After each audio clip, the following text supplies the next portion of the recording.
14 ধরনের মানুষের দিকে আল্লাহ তাআলা চোখ তুলে তাকাবেন না, রহমত দেবেন না। যদি আলোচনা শোনার পরে আমার নাম আপনার নাম সেখানে থাকে, আমরা তাওবা করে আজকে আল্লাহ তাআলাকে বলে সেখান থেকে মুক্তি নিতে চাই। আল্লাহ তৌফিক দান করো, বলেন আমিন। কোরআনে সূরাতুল বাকারার 174 নম্বর আয়াতে আল্লাহ বলেন, ইন্নাল্লাযীনা ইয়াকতুমুনা মা আনজালাল্লাহু মিনাল কিতাব, যারা এই কিতাবে নাজিল হওয়া ইলম গোপন করে, ওয়ায়াশতারুনা বিহি সামানান কালিলা, এবং আল্লাহর কিতাবকে অল্প মূল্যে বিক্রি করে। লা ইউকাল্লিমুহুমুল্লাহু ইয়াওমাল কিয়ামাহ, আল্লাহ কিয়ামতের দিন তাদের সাথে কোনো কথা বলবেন না। ওয়ালা ইউযাক্কিহিম, তাদেরকে ক্ষমা করবেন না। ওয়ালাহুম আযাবুন আলীম, তাদের জন্য কঠিন আযাব প্রস্তুত আছে। আল্লাহ যাদেরকে ক্ষমা করবেন না, 14 জনের মাঝে 1 নাম্বার যে কোরআনের বিধান গোপন করে। কোরআনের বিধান গোপনকারী এমন লোকেরা হয় আলেম। যারা নন আলেম, এরা তো কোরআনের বিধান অনেকে জানে না, আর গোপন করব। এই মামলার আসামি হবে 1 নাম্বার ওলামা, যেই ওলামারা আল্লাহর জমিন আল্লাহ দ্বীন কায়েমের পক্ষে কথা বলে না। আল্লাহ যাদের দিকে কিয়ামতের দিন তাকাবেন না, ইয়াকতুমুনা মা আনজালাল্লাহু মিনাল কিতাব, এই কিতাবে আল্লাহ যা নাজিল করছে যারা গোপন করে। নামাজের কথা কোরআনে আছে, সব হুজুর নামাজের ওয়াজ করেছে, কে গোপন করেছে? করেনি কেউ। রোজার কথা আছে, রমাদান আসতেছে, সব হুজুর ওয়াজ করবে রোজা রাখো, কিন্তু চোর ধরে হাত কাটো, ডাকাত ধরে শুলে দাও, জেনা করলে 100 বেত লাগাতে হবে। আলা লাহুল খালকু ওয়াল আমর, সাবধান, সৃষ্টি যার, আইন চলবে শুধু তার। এই ওয়াজগুলো করে না এমন আলেম আছে না নাই? আল্লাহর আইনের পক্ষে ওয়াজই করে না, নামাজ রোজা জিকিরের ওয়াজ করে। আপনাদের কাছে আমার প্রশ্ন, যেই কোরআনে নামাজের কথা আছে, ওই কোরআনে চোর ধরে হাত কাটার কথা আছে না নাই? নামাজ পড়া কি নফল না ফরজ? চোর ধরে হাত কাটা নফল না ফরজ? 2টা ফরজ, একটা বললে আরেকটা কার জন্য গোপন রাখলা? না বলার কারণ হচ্ছে, চোরের বিরুদ্ধে বললে সমাজে যারা চোর তারা খেপে যাবে। নামাজের কথা বললে বেনামাজিও খেপে না, বেনামাজিও কয় হুজুরের কথা তো ঠিক, আমি নামাজ পড়ি না, এটা আমার দোষ। কিন্তু চোর ধরে হাত কাটার কথা বললে তো সমাজের নেতারা খেপে যায়, কারণ আমাদের দেশে অধিকাংশ নেতাই চোর। নবীজি সাল্লাল্লাহু আলাইহি ওয়াসাল্লাম বলেন, বৃদ্ধ বয়সে জেনাকারী, মিথ্যাবাদী শাসক, অহংকারী ভিক্ষুক, এই 3 চরিত্রের লোকের দিকেও কিয়ামতের দিন আল্লাহ ফিরে তাকাবেন না। সালাসাতুন লা ইউকাল্লিমুহুমুল্লাহু ইয়াওমাল কিয়ামাহ ওয়া লা ইয়ানজুরু ইলাইহিম ওয়া লা ইউযাক্কিহিম ওয়া লাহুম আযাবুন আলীমুন, শাইখুন জানিন ওয়া মালিকুন কাযযাবুন ওয়া আইলুন মুস্তাকবির। যে ব্যক্তি মিথ্যাবাদী শাসক, তার দিকে আল্লাহ তাআলা ফিরে তাকাবেন না। গত 15টা বছর যারা দেশ চালাইছে, যিনি মূল ছিলেন শেখ হাসিনা, সারাদিন মিছা কথা কইত। 10 মিনিট বক্তৃতা দিত, 9 মিনিট মিছা কথা, শুধু এতের দোষ এতের দোষ। সারাক্ষণ এই যে বড় বড় নেতাদেরকে যুদ্ধাপরাধী বানাইছে, আল্লাহর কসম এটা মিথ্যা মিথ্যা মিথ্যা। সাধারণ মানুষ মিথ্যা কথা কেন বলে জানেন? বলে তারা জান বাঁচাইতে বলে, লোভে পইরা বলে, দুর্বল তো। এজন্য দেখবেন মসজিদে জুতা চুরি করছে, করার পর আপনি কইলেন যে ভাই আপনি আমার জুতা নিছেন না, এর জায়গায় কই দিব না আমি জুতা দেখিও, কারণ হে জানে যে হ্যাঁ কইলে মাইর। দুর্বলরা মিথ্যা বলে, এটা কবিরা গুনাহ, বলা যাবে না। কিন্তু নেতা তো দুর্বল না সবল, তো সে মিথ্যা বলবে কেন? এজন্য আল্লাহ বলে কোন নেতা যদি মিথ্যুক হয় তার দিকে আমি ফিরে তাকাবো না। জেনা যুবকরা করে, যৌবনের তাড়না, এটা কবিরা গুনাহ, এটা হারাম। কিন্তু যে বেটা বুড়া হইয়াও জেনা করে, আল্লাহ কই তুই খারাপ, যে কত খারাপ, এই বয়সে কাম করে, তোর মতো জালেমের দিকে আমি তাকাবই না, যা তুই দুজকে যা। আমার বন্ধু, মানুষ টাকাওয়ালা হলে অহংকারী হয়, মানুষের এলেম বেশি হলে অহংকারী হয়, মানুষের ক্ষমতা হলে অহংকারী হয়। কিন্তু যে বেটা ভিক্ষুক, ওই বেটার ক্ষমতাও নাই, টাকাও নাই, বেটাও যদি ভাব দেখায়, আল্লাহ কয় তুই অহংকার করার মতো কিছু দিলাম না, তাও তুই অহংকার দেখাস, তুই কত খারাপ। অহংকার এমনি খারাপ, আর ভিক্ষুক যদি অহংকারী হয়, আল্লাহ তুই আরো খারাপ। আছে কিন্তু কিছু ভিক্ষুক অহংকারী আছে, 5 টাকা দিলে নিতে চায় না। ঢাকা শহরে ভিক্ষুক 5 টাকা দিলে মাইন্ড করে, হ্যাঁ এমনি চোখ বড় করেছে, মানে মনে করতেছে যে কি দিলেন এসব, এসব চলে। আপনি ভিক্ষা দিয়ে অপরাধী মনে হবে আপনাকে, কম টাকা 2 টাকার নোট দিলে তো এমনও হবে বুকের উপর কয়ে দিব, এ মিয়া কি দিলেন এসব। যদি খন নাই তাহলে কব না থাকলে হাঁটেন কেন, পাশে খালি আছে বইয়ালান,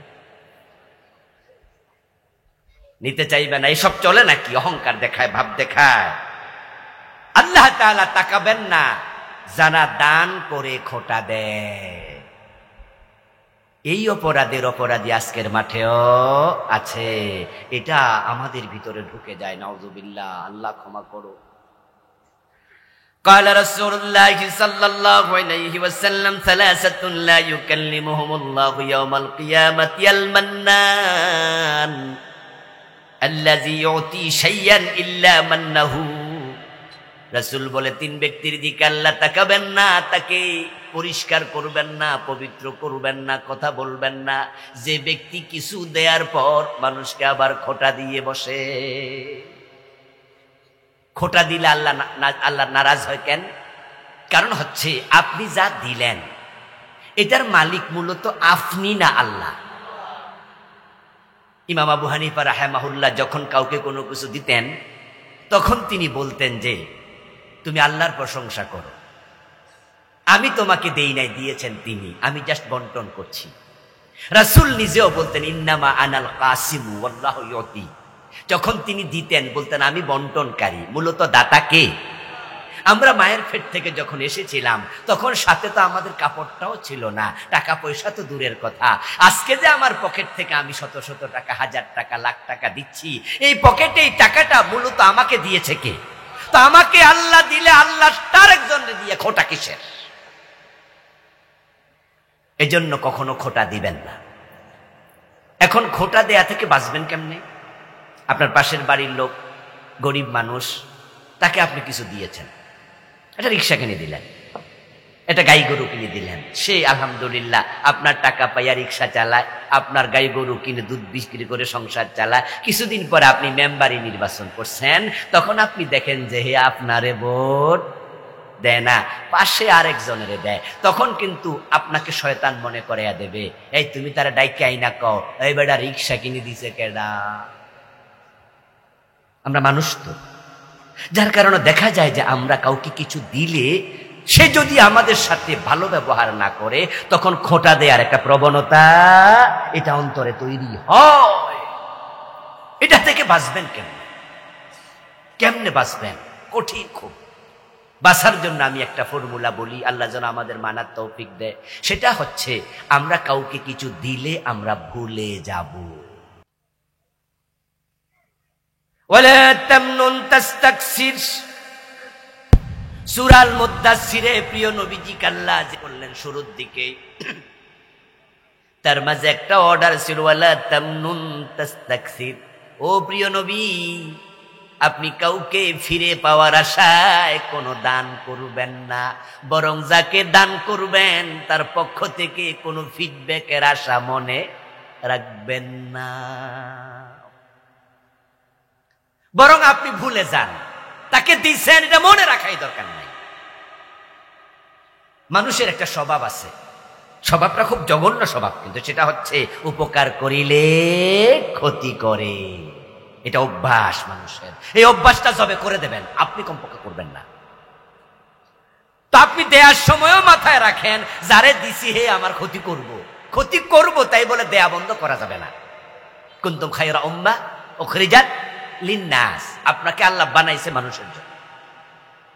দেন আপনি, অসুবিধা নেই। সে ক্ষতি করবে, এটা হতেই পারে, ভুলে যান। শেরে বাংলা একে ফজলুল হক অনেক বড় নেতা ছিলেন। উনার কাছে এক ব্যক্তি তার গ্রাম থেকে পাঠাইছে এক ছেলেরে, আমার কথা বইলা উনাকে বলবা যে তুমি ফর্ম ফিল আপ করতে পারো না টাকার অভাবে, অমুক চাচা পাঠাইছে যেন ফর্ম ফিল আপে টাকাটা দেয়। তো শেরে বাংলার কাছে আসার পরে বলছে, অমুক আমারে পাঠাইছে, আমি অমুকের ছেলে, আপনি আমার একটু ফর্ম ফিল আপের টাকা দিবেন, আমি গরিব, পারি না। তো শেরে বাংলা নাকি তাকে জিজ্ঞাসা করছে কত টাকা, তো 12 না 13 টাকার কথা বললো, অনেক আগের ঘটনা। তুমি 12-13 টাকা যা চাইছে দিলেন, দিয়া 1 হাত লম্বা একটা বাঁশের কঞ্চি দিলেন। তো ওই ছেলে জিজ্ঞাসা করতেছে, চাচা এটা আবার কি করবো? কই যে কেন, বাঁশ দিবা না? বাঁশ তো আমার দিবা, আমি জানি দেশের স্বভাব তো সবার এমন, তাই যেন ফিরাই দেওয়ার সময় তুমি তো শিক্ষিত হইবা, বড় হইয়া বাঁশ দিলে যেন কিন্না দেয়া না লাগে, তাই এটাও দিয়া দিলাম, এটাই দিও। জানি না এই কাহিনী কতটুকু সত্য, তবে এটাই বাস্তব। আমাদের অনেকের স্বভাব উপকার করিলে ক্ষতি করবে, তাই বলে কি উপকার করা বন্ধ করে দেবেন? না, উপকার করা বন্ধ করবেন না, কিন্তু ভুলে গেলে তখন আর খোটা দেবেন না। টাকনুর নিচে যে পুরুষ কাপড় পরে, রাসূল বলছে তার দিকে আল্লাহ ফিরে তাকাবেন না। কি জঘন্য কথা! এই মামলার আসামি আজকের মাহফিলে আসেনি, এখানেও আছে। নিজেরটা এখন সানজে এখনই টাকনুর নিচে আছে। قال رسول الله صلى الله عليه وسلم والمسبل إزاره, 3 ব্যক্তির দিকে আল্লাহ তাকাবেন না। একই হাদিস বারবার এসেছে, বারবার 3 বলে বলে তার মাঝে হলো যে তার কাপড় টাকনুর নিচে ঝুলাইয়া দেয়। টাকনুর নিচে কাপড় ঝুলাইলে কোন অফিসে বেতন বাড়ছে আমি শুনি নাই। টাকনুর নিচে কাপড় পরার কারণে কোন অফিসারের প্রমোশন হয়েছে আমি শুনি নাই। কিন্তু কোন কারণে টাকনুর নিচে কাপড় পরে এটা আমি আজ পর্যন্ত বুঝিও না। ফাও এই কবিরা গুনাহটা যুবকরা করছে, ফাও। আজকের মাহফিল থেকে আমরা সিদ্ধান্ত নিয়ে বাড়ি যেতে চাই, যারা টাকনুর নিচে কাপড় আছে আজকে থেকে আর পরবেন না। সিদ্ধান্তে একমত হইতে রাজি আছেন না নাই? আল্লাহ তৌফিক দাও, বলেন আমিন। এই গুনাহটা ছেড়ে বাড়ি যান, এই গুনাহটা ছেড়ে বাড়ি যান। قال رسول الله صلى الله عليه وسلم ما اسفل من الكعبين من الازار في النار, সহিহ মুসলিমের হাদিস। নবীজি বলেন, যে ব্যক্তি তার 2 টাকনুর নিচে কাপড় ঝুলাইয়া দিল সে জাহান্নামী হবে। এক হাদিসে আছে আল্লাহ তাকাবে না, আর এই হাদিসে আছে ডাইরেক্ট জাহান্নাম, ডাইরেক্ট জাহান্নাম। প্লিজ কোন কারণে আমি জানি না, এটা করবেন না, এটা করবেন না। মিথ্যা কসম করে মাল বিক্রি করা, কসম করা এমনি ভালো স্বভাব না। আর মিথ্যা যদি হয়, মিথ্যা কসমে আল্লাহর নামের অপমান। এই জন্য রাসূল বলছে, যারা মিথ্যা কসম করে মাল বিক্রি করে আল্লাহ তাদেরকে কিয়ামতের দিন তার দিকে ফিরে তাকাবেন না। পিতামাতার অবাধ্য সন্তান, আল্লাহ তার দিকে ফিরে তাকাবেন না। এখন তো সমাজে পিতামাতার অবাধ্য সন্তানের সংখ্যা ক্রমান্বয়ে বাড়তেছে। বিয়ের ক্ষেত্রে অবাধ্যতা হয় সবচেয়ে বেশি। মা বাবার কথা শুনবেই না, এক্ষেত্রে অবাধ্যতা বেশি হচ্ছে, উকুল ওয়ালিদাইন হচ্ছে বেশি। বউ পাওয়ার আগে মা ছাড়া বোঝে না, বউ পাওয়ার পরে বউ ছাড়া বোঝে না, মারে আর চিনে না।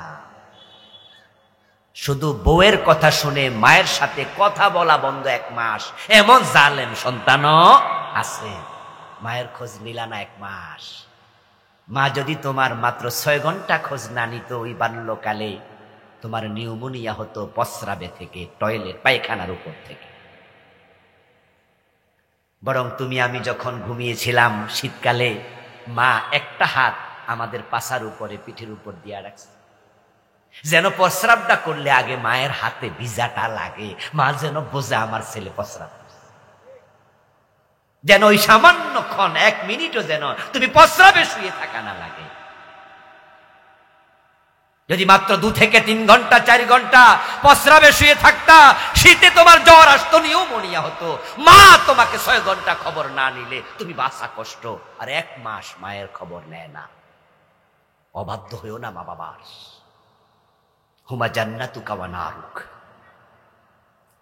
দায়ুস জান্নাতে যাবে না, এবং দায়ুসের দিকে আল্লাহ ফিরে তাকাবেন না। দায়ুসকে, দায়ুস হলো যে মহিলা বেপরদায় চলে সে নো। দায়ুস শব্দটা নারীবাচক শব্দ নয়। আমাদের দেশে কোনো মহিলা যদি উড়নচণ্ডী টাইপের হয়, তখন মানুষ করে দেয় একটা দায়ুস মহিলা, অথচ দায়ুস শব্দটা নারীর ক্ষেত্রে প্রযোজ্যই নয়। দায়ুস হচ্ছে পুরুষবাচক শব্দ। قال رسول الله صلى الله عليه وسلم الديوس لا يدخل الجنة। নবীজি বলছেন দায়ুস ইয়াদখুলু মুযাক্কারে সিগা, ওয়াহেদে মুযাক্কার, দায়ুস জান্নাতে যাবে না। তাদখুলু হলো ওয়াহেদে মুআন্নাস, রাসূল তাদখুলু বলেন নাই, বলেছেন ইয়াদখুলু। দায়ুস জান্নাতে যাবে না, মুযাক্কার পুরুষ। তারপর এক সাহাবী দাঁড়ালেন, ইয়া রাসূলুল্লাহি ফামাদ দায়ুস, ও রাসূল দায়ুসকে? নবীজি বলেন আল্লাযী লা ইউবালি মান দাখালা ফি আহলিহি। রাসূল বলেন দায়ুস হলো সেই পুরুষ, যেই পুরুষ তার পরিবারে কে আসলো কে গেল এ ব্যাপারে বেপরোয়া, বেখবর। তার মাইয়া কার সাথে গল্প করে সেটা নিয়ে কোনো মাথা ঘামায় না। তার বউটা দেবরের সাথে, বাসুরের সাথে, অমুকের সাথে, তমুকের সাথে, অফিস কলিগের সাথে গল্প করে, সে কয় অসুবিধা নাই, এ বয়সে করেই। যে বেটা নিজের বউ, নিজের মেয়ে, নিজের বোন তারা পর্দা করলো কিনা খবর রাখে না, ওই পুরুষটাই হলো দায়ুস। আপনারা যারা আপনার ইয়াং মেয়েটাকে কলেজে পড়ুয়া ছেলের হাতে প্রাইভেট পড়তে দিয়ে দিচ্ছেন, ছেলে ইন্টারমিডিয়েটে পড়ে, মেয়ে ক্লাস 9-এ পড়ে, ওই ছেলে বাড়িতে আইসা আইসা আপনার মেয়ের একা একা প্রাইভেট পড়াইয়া যায়, এমন বাবা এখানে 2-4 জন নাই? আচ্ছা, আপনার মাইয়া যে আরেক ফোলার হাতে তুলে দিলেন, এটা কি ওই মাইয়ার হাজবেন্ড? বিয়ে দিচ্ছেন নাকি? তো কার হাতে তুলে দিচ্ছেন 1 ঘন্টার লেগে? এই পুরুষ, এই বাবা, তুমি ব্যাককল নাকি? তোমার কমন সেন্স কি মরে গেল? তুমি তোমার স্ত্রীর পাশে যখন বসো, তোমার স্ত্রীর দিকে তাকালে কি তোমার শরীরের মাঝে একটু টেম্পারেচার আসে না? তোমার স্ত্রী পাশে বসলে তোমার কি পুরুষালী ভাব জেগে ওঠে না? তোমার স্ত্রী পাশে থাকলে তোমার কি শাহওয়াত জাগে না? যদি হ্যাঁ হয়, তাহলে তোমার মেয়ে যার এক বেডার পাশে বসে আছে 1 ঘন্টা, ওই ছেলের কি খায়ের জায়গা ওঠে নাই? তো তোমার মেয়েকে কার হাতে ছেড়ে দিছো? এটা কি জামাই? একটা নারী, একটা পুরুষ যখন এক জায়গায় থাকে, মাঝখানে আরেকজন থাকে, সে হলো শয়তান। আপনার বাসায় আসলো আপনার মামাতো ভাই, আপনার খালাতো ভাই, অমক তমক, আপনার যুবক মেয়ে তার মামাতো ভাইয়ের সাথে গল্প করে, স্বাস্থ্য ভাইয়ের সাথে ধাক্কা ধাক্কি করে। আপনি দেখো কোনো অসুবিধা নাই, স্বাস্থ্য ভাইয়ের সাথে পর্দা করা কি ফরজ নয়? আপনার মেয়ে কলেজে যায়, বোরকা সিলাইয়া দেন নাই, 1000 পুরুষ তাকায়া থাকে, ওই মেয়ের জন্য পর্দা করা ফরজ, আপনি করেন নাই। যে মেয়ে বেপর্দা, বাবা দায়ুস, বোন বেপর্দা, ভাই দায়ুস, বউ বেপর্দা, তার স্বামী দায়ুস। ওই দায়ুস পুরুষের দিকে আল্লাহ কিয়ামতের দিন রহমতের নজরে তাকাবেন না। এই ওয়াজ শোনার পরে আপনাদের কারো যদি অন্তরে সামান্য ভয় হয়, তৈরি হয় যে আমার রব যদি না তাকায় জান্নাত পাবো কেমনে, আজকে সিদ্ধান্ত নিয়ে বাড়ি যান। বাড়ি গিয়ে বউকে বলবেন যে না, এখন থেকে বেপরদায় চলা যাবে না। মেয়েকে বলে দিবেন, মা কাল থেকে বোরকা পরে স্কুলে যাবে, বেপরদা যাওয়া যাবে না। আপনি ঘরে পুরুষ, আপনি নেতা, আপনার কথা শুনতে হবে, আপনার কথা শুনতে হবে। আর না হয় পুরুষ হওয়ার অধিকার আপনার, দাবি আপনি করতে পারবেন না।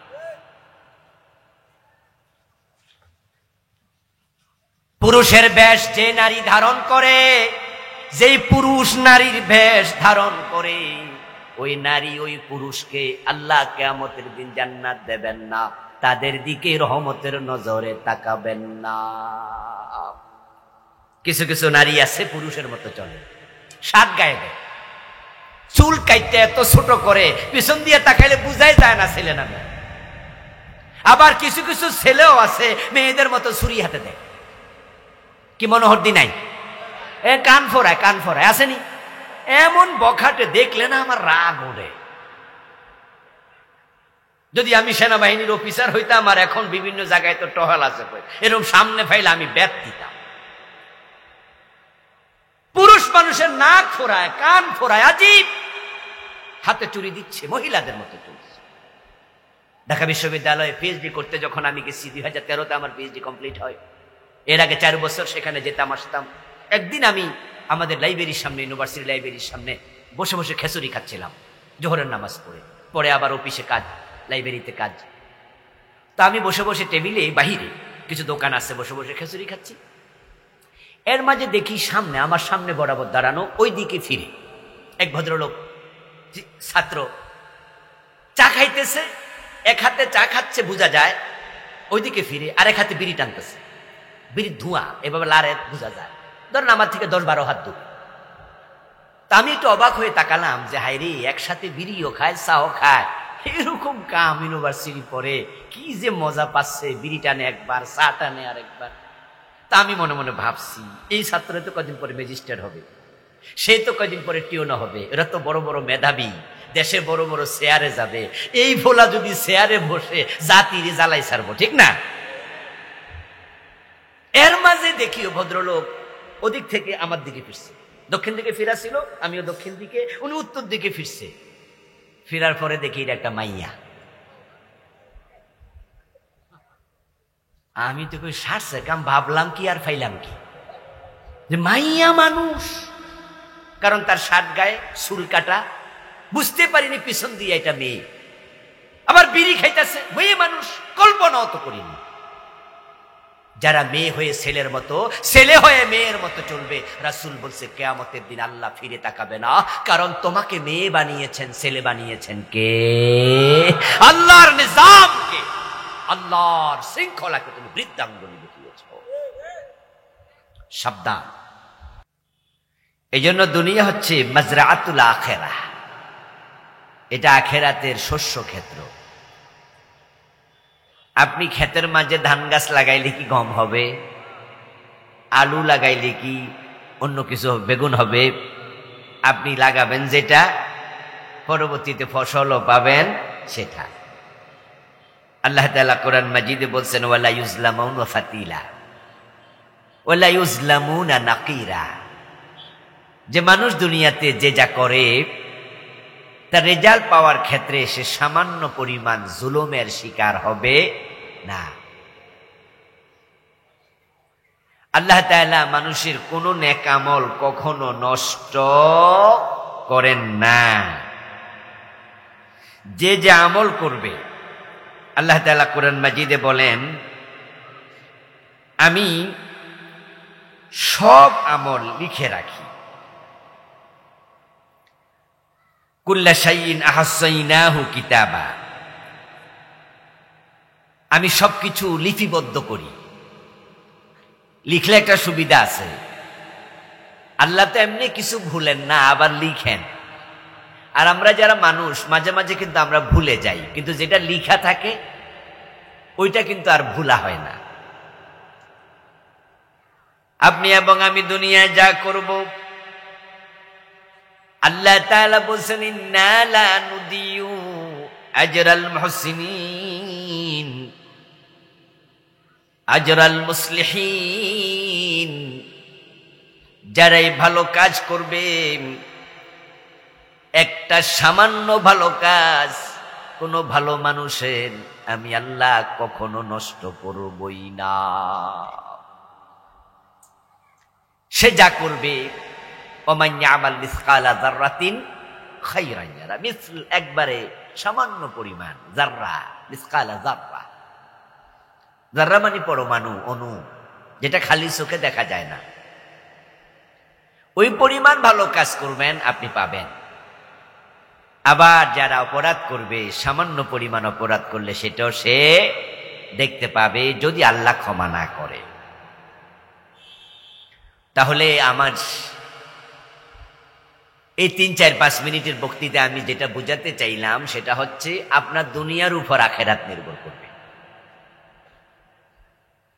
এখন আখেরাতে আমরা আল্লাহর সামনে যাব, যেই আমল আমরা করছি এই আমলগুলা যদি আল্লাহর দরবারে কবুল না হয়,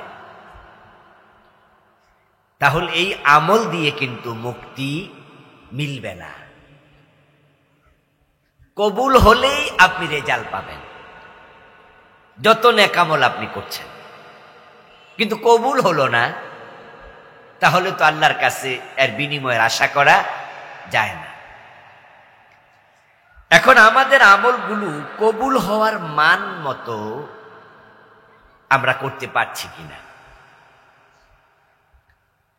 আমল যদি হয় ত্রুটিযুক্ত, তাহলে কবুল কেমনে হবে?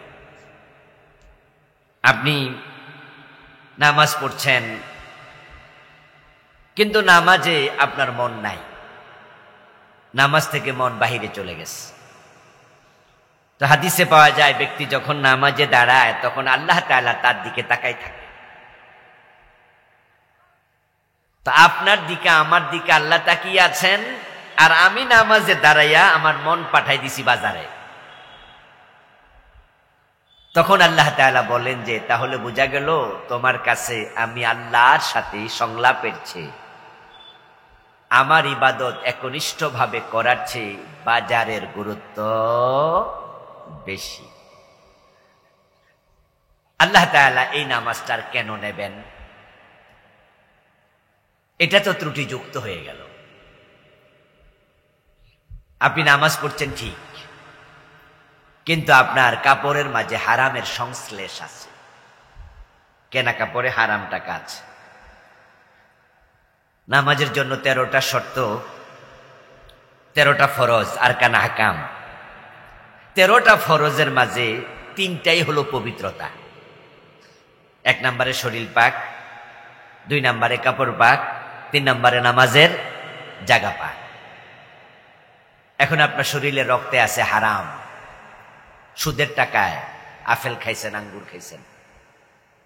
গোস্তে আছে হারাম, হারাম টাকায় কেনাটা খাদ্যদ্রব্য খেয়ে আপনি মোটা তাজা হয়েছেন। আপনার কাপড়ে হারাম, আপনি যে জায়নামাজে দাঁড়িয়ে নামাজ পড়ছেন, যে মসজিদের বিছানায় অথবা আপনি ফ্লোরের উপর দাঁড়িয়ে নামাজ পড়ছেন, সেটা হারাম টাকায় কেনা, পবিত্রতা নষ্ট করে ফেললেন, আমল আর কবুল হবে না।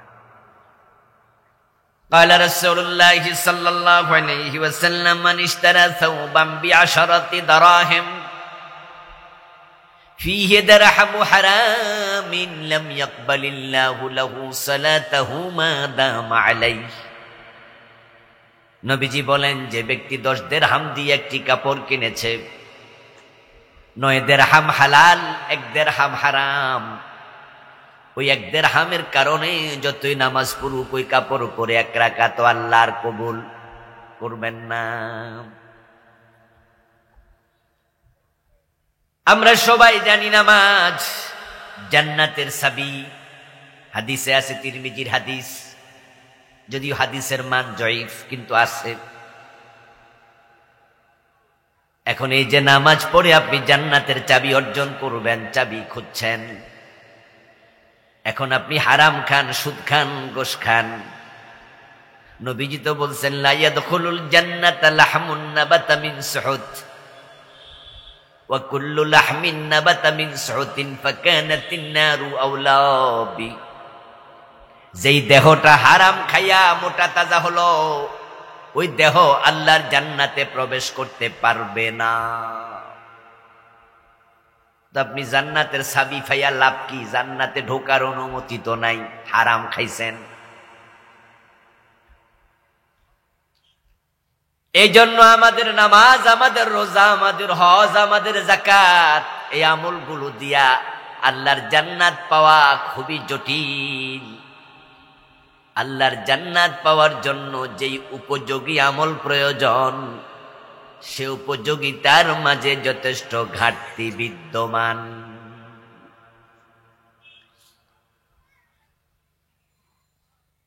দুই রাকাত নামাজ এমন পড়েছেন জীবনে যে দুই রাকাতে মন একবারও নামাজের বাহিরে যায় নাই, এমন দুই রাকাত 4 রাকাত কয়দিন পড়ছেন হিসাব করেন তো।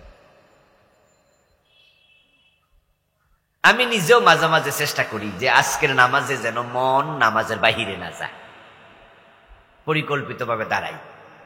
কিছুক্ষণ পরে দেখি মন আমারে কয় নাই, না কইয়া গেছে গা, আবার ধৈর্য নিয়ে আসি, রাস কই।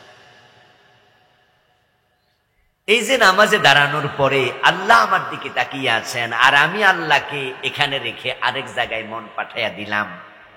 আল্লাহ যদি রেগে বলে তোর নামাজ লাগবো না, তোর উপর মাইরা দিলাম, তাহলে কয় রাকাত নামাজ পর্যন্ত কবুল হয়েছে হিসাব করেন তো। খুব জটিল অবস্থায় আমরা আছি। এই জন্য নবীজি সাল্লাল্লাহু আলাইহি ওয়াসাল্লাম একদিন সাহাবায়ে কেরামকে বললেন, লাইয়ুনজি আহাদাম মিনকুম আমালুহু,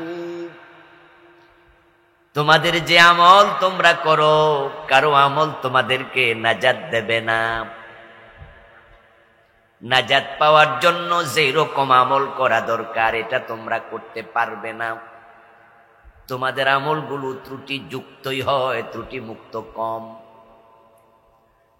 আল্লাহ যদি এগুলো শক্ত কইরা ধরে, তাহলে জান্নাত পাওয়ার সুযোগ আমল দিয়ে তোমরা পাবেই না। তবে আমল করো। ইমালু কুল্লুন মুয়াসসারুন লিমা খুলিকা লাহ, যাকে জান্নাতের জন্য আল্লাহ বানাইছে তার জন্য জান্নাতের আমল করা আল্লাহ সহজ করবে। যাকে জাহান্নামের জন্য বানাইছে তার জন্য জাহান্নামের আমল করা আল্লাহ সহজ করবে। এখন তুমি যদি জান্নাতে যেতে চাও, তোমার তাকদিরে জান্নাত রাখে আল্লাহ, তাহলে জান্নাতমুখী কাজ করা তোমার জন্য সহজ, আমল করো। তবে শুনিও, মনে কইরো না আমল করলে তুমি জান্নাত পেয়ে যাবে। যেই মান সম্পন্ন আমল দরকার, ওই আমল তোমরা করতে পারো না, পারবা না, এ সামর্থ্য তোমাদের সবার নাই। অথবা রাসূলুল্লাহ সাল্লাল্লাহু আলাইহি ওয়াসাল্লাম বুঝালেন, আল্লাহর যত নিয়ামত আছে ওই নিয়ামতের মোকাবেলায় আমল করার পরিমাণ তোমাদের কম। এই জন্য দুনিয়ায় যে নিয়ামত ভোগ করো, ওই নিয়ামতের মোকাবেলাই তো আমল সমান হয় না। তাহলে আখেরাতে জান্নাত পাবে কেমনে? তুমি দুনিয়াতে নামাজ পড়ছো সারাদিনে কয় ঘন্টা? 24 ঘন্টার মাঝে নামাজ পড়ছো তুমি 1.5 থেকে 2 ঘন্টা, কিন্তু আল্লাহর অক্সিজেন ভোগ করছো কয় ঘন্টা? তো বাকি 22 ঘন্টা তো আল্লাহ ফানা আছে। 2 ঘন্টা নামাজ পড়ছো, 2 ঘন্টা অক্সিজেনও নিছো, কার্বন ডাইঅক্সাইড ত্যাগ করছো, বাতাস নিছো, সূর্যের আলো নিছো, পানি খাইছো। তোমার বডিতে যত কারকল কবজা আছে সবগুলো আল্লাহ সক্রিয় সচল রেখেছে। তোমার যে যে নেয়ামত আল্লাহ দিছে, ওই 2 ঘন্টা তুমি সেজদা দিছো, নামাজ পড়ছো, রোজা রাখছো, তো নেয়ামত তো পাইয়া গেছো। তো বাকি 22 ঘন্টা ইবাদত করে তো কাটাও নাই। তুমি তো কতক্ষণ বেখবর ছিলা, কতক্ষণ ঘুমেছিলা, কতক্ষণ তুমি খাইছিলা, কতক্ষণ গল্প করছিলা। তখন তো তুমি জিকিরও করো নাই, নামাজও পড়ো নাই, কিন্তু তখনও তো নিজের অজান্তে অক্সিজেন ভোগ করেছ। তো দুনিয়ায় তুমি যে ইবাদত করছো, ইবাদতের মোকাবেলা আল্লাহর যত নিয়ামত, ওই নিয়ামত তো পাইয়াই গেছো। তো আখেরাতে আর জান্নাত খোঁজো কি দিয়া? এই কথা শুনে সাহাবারা বললেন, ইয়া রাসূলুল্লাহি আওয়ালা আনতা, হুজুর আমাদের আমল কম, আমাদের আমল ত্রুটি যুক্ত, এজন্য আমরা আমল দিয়ে জান্নাত পাবো না, বুঝলাম। কিন্তু আপনি তো অনেক বেশি নেক আমল করেন, আপনি তো সারাক্ষণ আল্লাহর জিকিরে রত থাকেন, তাহলে বোঝা যায় আপনি আমল দিয়ে জান্নাত পেয়ে যাবেন। আওয়ালা আনতা ইয়া রাসূলুল্লাহ। ক্বালা লা, রাসূল বলেন না, আমল করে আল্লাহকে খুশি করে তারপরে আমলের দ্বারা জান্নাত পেয়ে যাওয়া আমার পক্ষেও সম্ভব না। তবে ইল্লা আইয়াতাগাম্মাদানি আল্লাহু বিরাহমাতিহি, আমি জান্নাত পাবো কারণ আল্লাহ আমাকে রহমতের চাদর দিয়ে ঢেকে রেখেছেন। রাসূলুল্লাহর নামাজ, উনার রোজা, উনার ইবাদত ওয়ান ক্লাস, সুপার ক্লাস। কিন্তু উনি বলতেছে এরপরেও আমারও ইবাদত করে আল্লাহরে খুশি কইরা জান্নাত পাওয়া সহজ না, কারণ আল্লাহ যে মহান, উনার মহানত্বের তুলনায় আমার সেজদা ওই মান সম্পন্ন হয় না। এজন্য আল্লাহকে খুশি করার মতো ইবাদত আমিও পারি না। তবে জান্নাত আমি পাবো আল্লাহর রহমতের কারণে। এই হাদিসের শেষ অংশটা ভেরি ভেরি ইম্পর্টেন্ট। নবীজি জান্নাত পাবেন আমল দিয়ে না আল্লাহর রহমত দিয়ে? তাহলে যার আমল সুপার ক্লাস, উনি যদি রহমত দিয়ে জান্নাত পায়, তাহলে আমাদের আল্লাহর জান্নাতের জন্য রহমত কম দরকার না আরো বেশি দরকার? আরো অনেক বেশি দরকার। কিন্তু কিছু মানুষ হাসরের ময়দানে আল্লাহর সামনে যাবে, যাদের দিকে আল্লাহ রহমতের নজরে তাকাবেনই না। কিছু মানুষের দিকে হাসরের দিন আল্লাহ তাকাবেন না, ফিরবেন না, তাদের সাথে কথাই বলবেন না। যেখানে আল্লাহর জান্নাত পাওয়ার জন্য নবী মুহাম্মদ সাল্লাল্লাহু আলাইহি ওয়াসাল্লাম পর্যন্ত রহমতের মুখাপেক্ষী। আসলেও বন্ধু, হাসরের ময়দানে আল্লাহ তাআলা যখন কাহার সুরত ধারণ করে মানুষের সামনে প্রকাশিত হবেন, তখন আল্লাহর সুরত দেখে আল্লাহর নবীগণ পর্যন্ত ভয়ে কাঁপতে থাকবে। নফসি ইয়া নফসি বলে চিৎকার দিতে শুরু করবে। ভয়ের কারণে আল্লাহর চেহারার দিকে কোনো নবী মাথা তুলে তাকাবে না। আল্লাহ তাআলার চেহারার দিকে সেদিন কোন নবী পর্যন্ত তাকাতে সাহস করবেন না। সব নবী শুধু ইয়া নফসি ইয়া নফসি ইয়া নফসি করবেন, নফসি নফসি নফসি, আমার কি উপায়, আমার কি উপায়, আমার কি উপায়। নবীজি সাল্লাল্লাহু আলাইহি ওয়াসাল্লাম বলছেন ওয়াখিরু লাহু সাজদা, তখন আমি মুহাম্মদ নবী আমি সিজদায় পড়ে যাব। আমিও সেদিন আল্লাহর সাথে কথা বলতে সাহস করব না। আল্লাহর ফেরেশতারা পর্যন্ত আল্লাহর সাথে সেদিন কথা বলবে না, সাহস নাই। আল্লাহ তাআলা সূরা নাবার মাঝে বলেছেন ইয়াউমা ইয়াকুমুর রূহু ওয়াল মালাইকাতু সাফফান লা ইয়াতাকাল্লামুনা ইল্লা মান আযিনা লাহুর রহমান। সেদিন আল্লাহর ফেরেশতা এবং জিবরিল আমিন সহ লাইন ধরে খাড়ায়া থাকবে আল্লাহর সাথে, তারাও কথা বলার সাহস নাই। লা ইয়াতাকাল্লামুনা ইল্লা মান আযিন, আল্লাহর অনুমতি ছাড়া কোন ফেরেশতাও কথা বলবে না। আল্লাহ সেদিন এতটা রাগান্বিত থাকবেন। আল্লাহর জালালিয়াত, আল্লাহর মর্তবা এত মহান যে তাকে খুশি করে ফেলবেন আপনি, এটা সহজ নয়। তাকে খুশি করা তখনই সম্ভব যখন তিনি নিজ থেকে খুশি হবেন। সুবহানাল্লাহ পড়েন, তিনি নিজ থেকে খুশি হবেন তখন।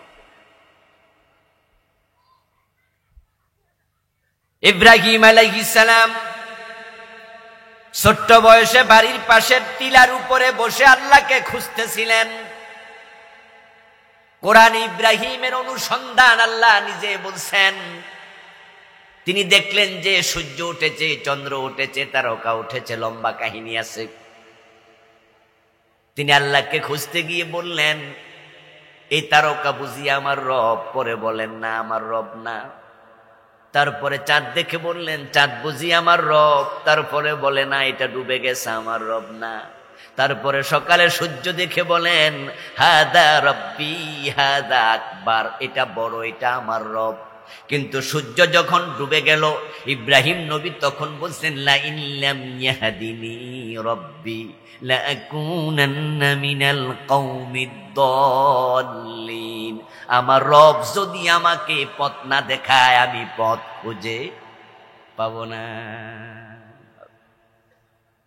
হিদায়াত আমরা পেতাম না যদি আল্লাহ না দেয়, জান্নাত আমরা পাবো না যদি আল্লাহ না দেয়। এজন্য জান্নাতটা পুরাটাই আল্লাহর রহমতের উপর ডিপেন্ড করবে।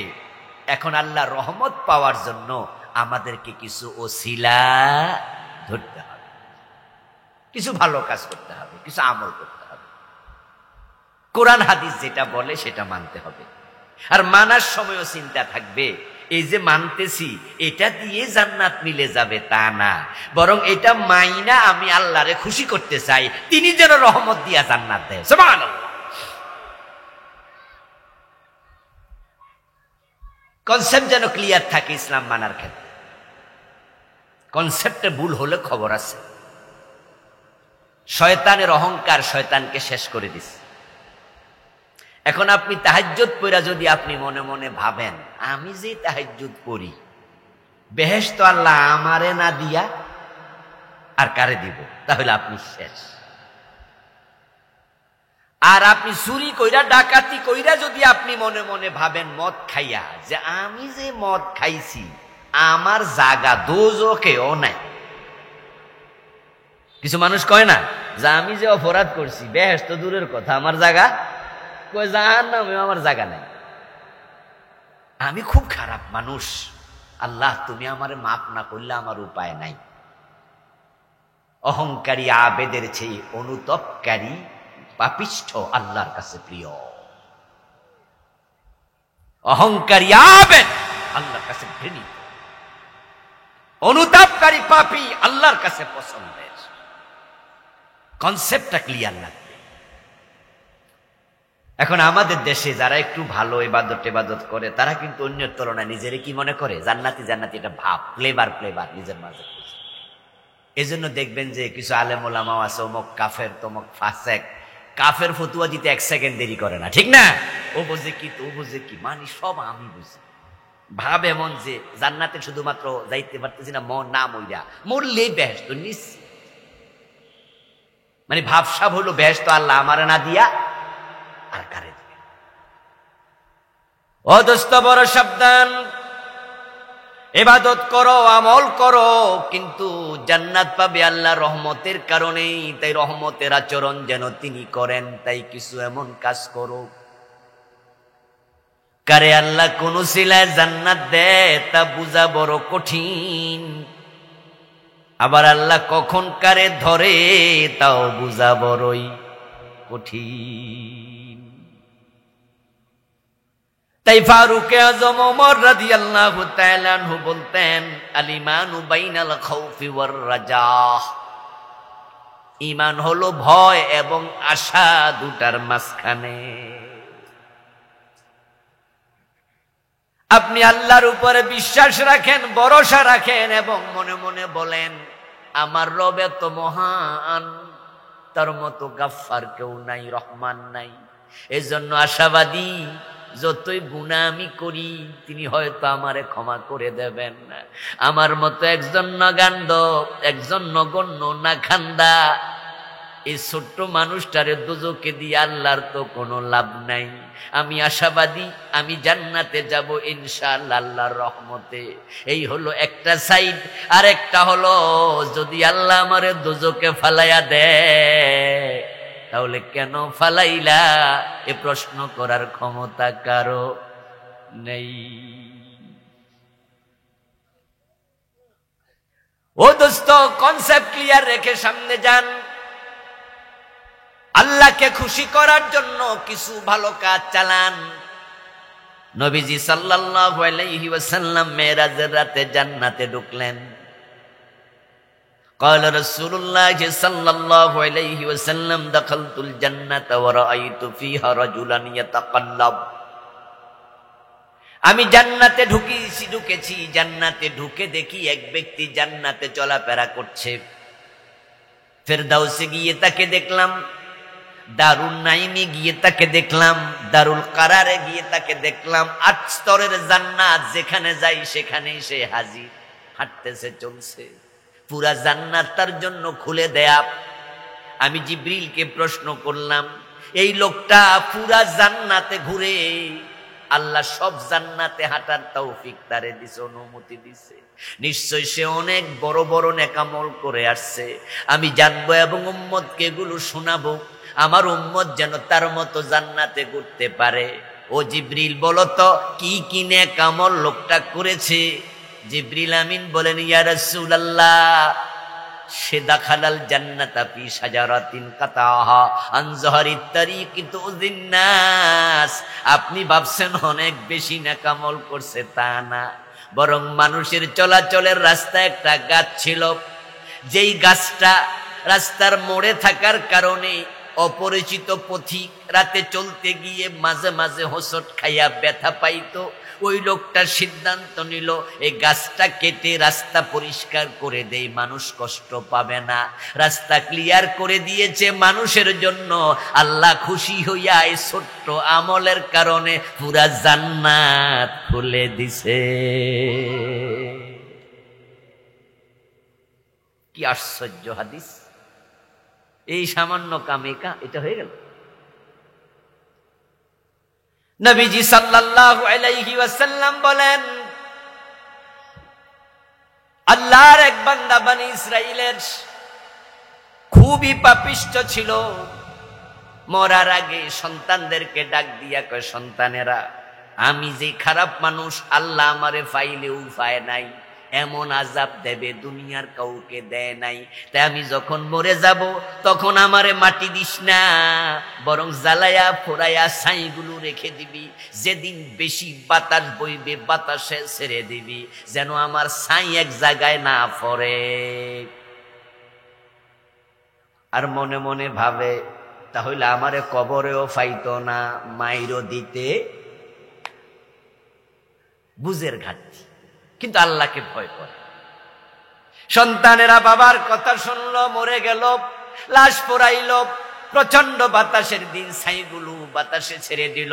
রাসূল বলেন, ফাকাল তাআলা লিল আরদি আদ্দিমা আখাস্তি ফাইদান হুয়া কায়েম ফাকালাল্লাহু লাহু মা হামালাকা আলা মা সানাতা।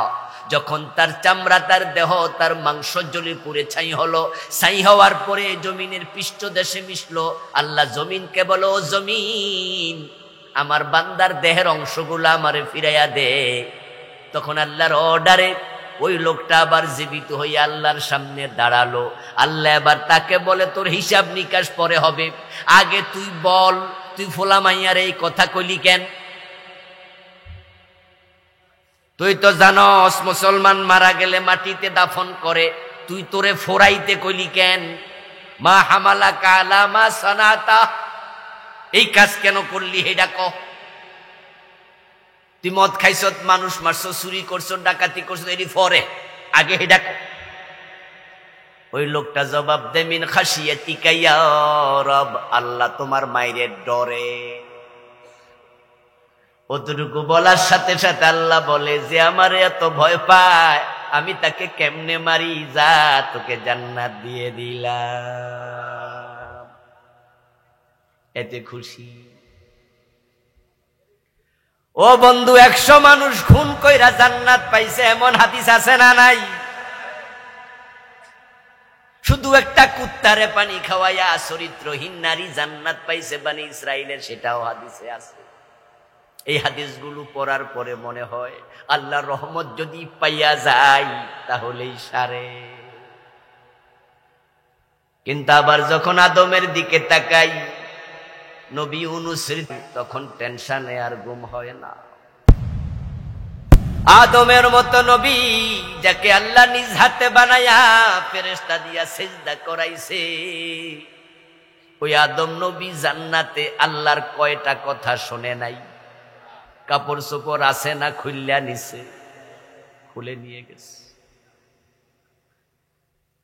বলছিল আদম ওই গাছের কাছে যেও না, ফালা তাকরাবা হাযিহিশ শাজারা ফাতাকুনা মিনাজ জালিমিন, ওই গাছের কাছে যাইও না।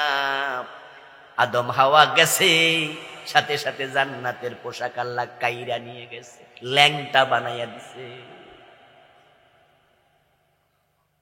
তারপর দুইজনে মিলে রব্বানা যালামনা আনফুসানা, আল্লাহর কাছে কথা কইয়া কইয়া ক্ষমা চাইছে।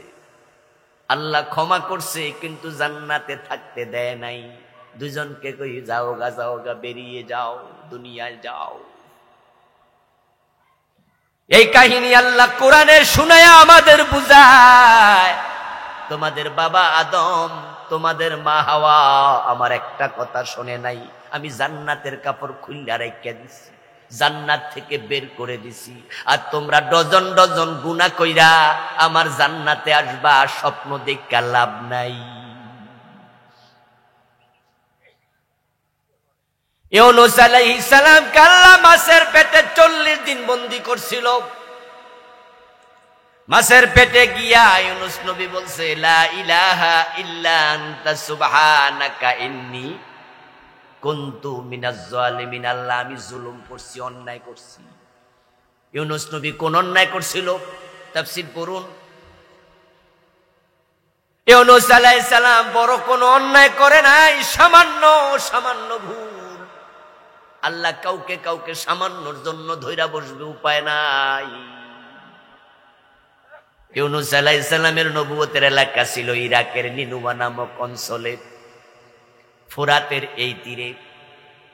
কোন একদিন হযরত ইউনূস আলাইহিস সালাম উনার কিছু উম্মতের পক্ষ থেকে বেয়াদবির আশঙ্কা করলেন। ভাবলেন তারা উনার সাথে রাফ বিহেভ করতে পারে, উনার গায়ে হাত দিতে পারে।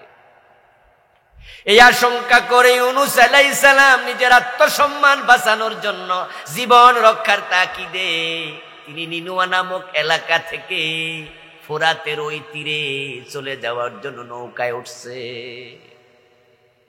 উনার দাওয়াতের অঞ্চল ছিল নিনুয়া, এখন তিনি চলে যাচ্ছেন।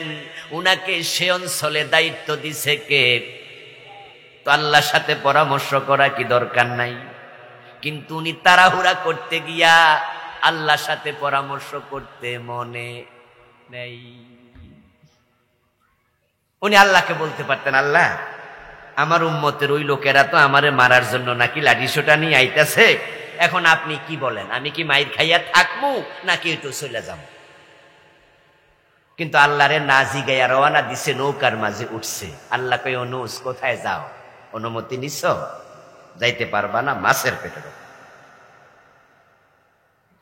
নৌকা কাঁপতে শুরু করেছে, লোকজন নৌকা থেকে ফেলে দিয়েছে। কোরআন মাজিদে আল্লাহ বলেন, ফালতাকামাহুল হুত ওয়া হুয়া মুলিম, একটা বড় মাছ ইউনূস নবীকে বাতের লোকমার মতো গিলে ফেলেছে। আল্লাহ বলছে, মাছ যা ইউনূসকে গিলে ফেল। বিশাল বড় মাছ ইউনূসকে পেটে নিয়ে গেল। ইউনূস আলাইহিস সালাম মাছের পেটে যাইয়া দেখে, কিরে এত অন্ধকার লাগে কেন, আইলাম কই, কোন জায়গায় আইলাম? মনে পড়ে গেছে, নিশ্চয়ই এটা আমার আল্লাহর অসন্তোষের কারণ, তিনি আমার উপর রাগ করছে। আমি তো উনার অনুমতি নেওয়া দরকার ছিল, কেন নিলাম না?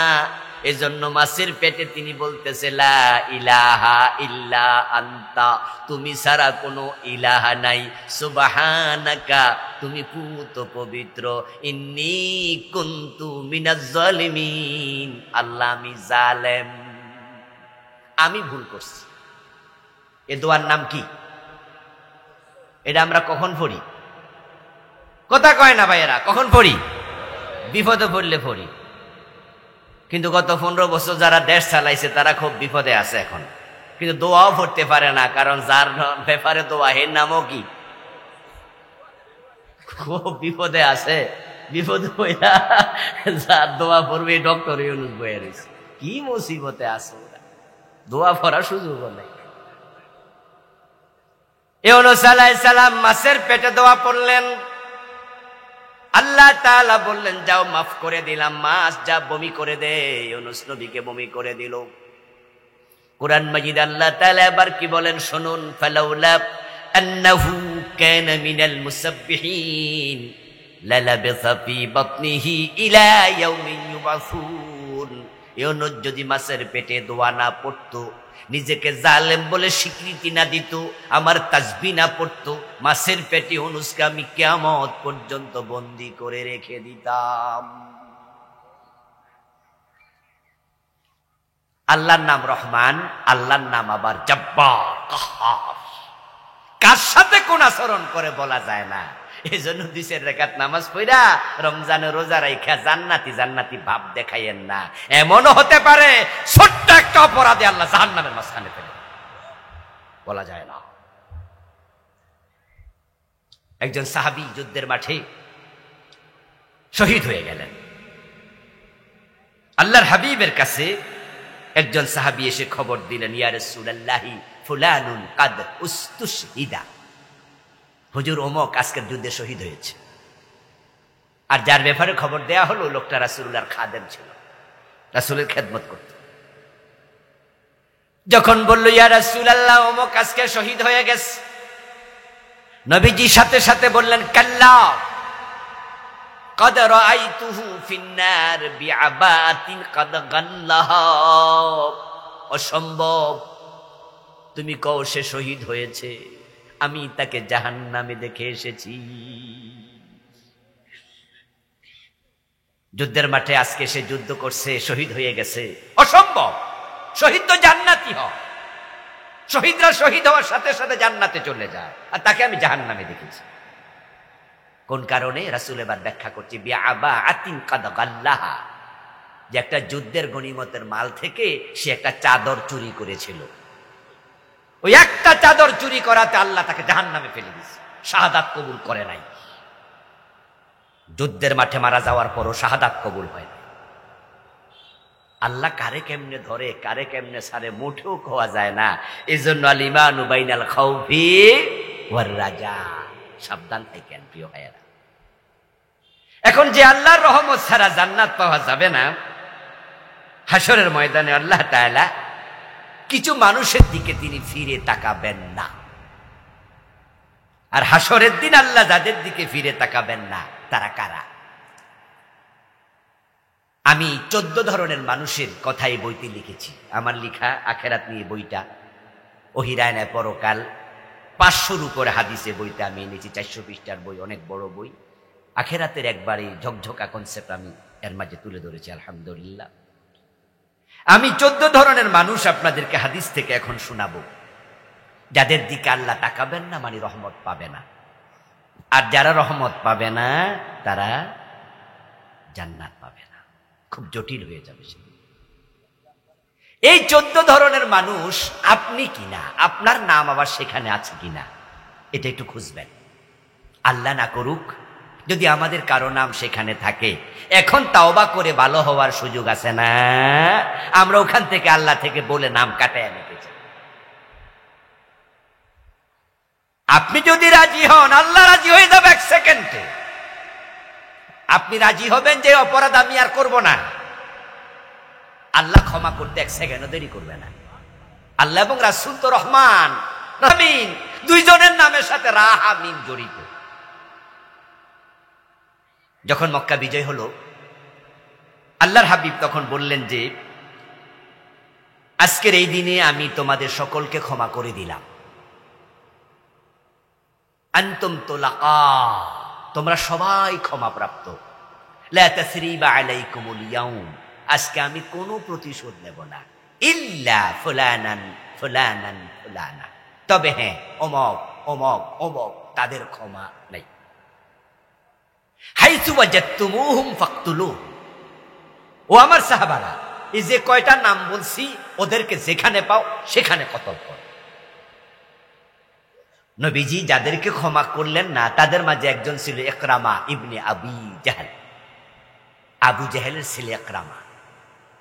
আবু জাহেল তো বদরের যুদ্ধের দিনে জাহান্নামে চলে গেছে, তার ছেলে ইকরামা বলছে ইকরামার ক্ষমা নাই, তারা যেখানে পাও সেখানে কোপ দিয়া মেরে ফেলবা, কল্লা কেটে ফেলবা। এই খবর যখন ইকরামা শুনল, তখন সে মক্কা থেকে বেরিয়ে পালাতে শুরু করলো। একরামা স্ত্রী রাসূলুল্লাহর কাছে হাজির হলো, ইয়া রাসূলুল্লাহ, আমি আবু জেহেলের পুত্রবধূ একরামা, আমি একরামার বউ আপনার কাছে আসছি, আমি কালেমা পড়ে মুসলমান হয়েছি। রাসূলুল্লাহ শুনে খুশি হয়ে গেলেন, বৌমা তুমি ইসলাম গ্রহণ করছো, মাশাআল্লাহ, ভালো, তো তুমি আমাদের সাথে থাকো। এবার একরামার বউ কই, ইয়া রাসূলুল্লাহ, একটা প্রস্তাব আমার আছে।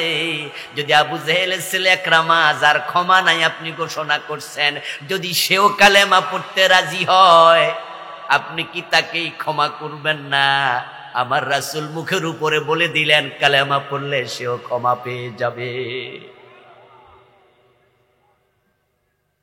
এই কথা প্রিয় নবীর মুখ থেকে শুনে একরামার বউ একজন দাসকে সাথে নিয়ে একরামাকে খুঁজতে বের হয়ে গেলেন। এক পর্যায়ে খুঁজে এনেছেন এবং একরামা কালেমা পড়ে মুসলমান শুধু হয় নাই, একরামা থেকে বর্ণিত অনেক হাদিস পরে বড় সাহাবী হয়েছে। সুবহানাল্লাহ পড়ে। আল্লাহ এবং রাসূল এত ভালো, এত ক্ষমাকারী। আমি জানি না কোন বদভ্যাসটা আপনার ভিতরে আছে, যে কয়টা বললাম, যদি কোনোটা কমন পড়ে যায়, আজকে সিদ্ধান্ত নিয়ে বাড়ি যান যে এই বদভ্যাসটা আমি আর আমার জীবনে থাকতে দেব না। প্রতি মাহফিল থেকে কিছু কিছু নেন, ছোট্ট ছোট্ট বালিকণা, বিন্দু বিন্দু জল গড়ে তোলে মহাদেশ, সাগর অতল। আকাশ থেকে বৃষ্টির ফোঁটা ছোট ছোটই পড়ে, কিন্তু জমা হতে হতে বন্যা হয়ে যায়।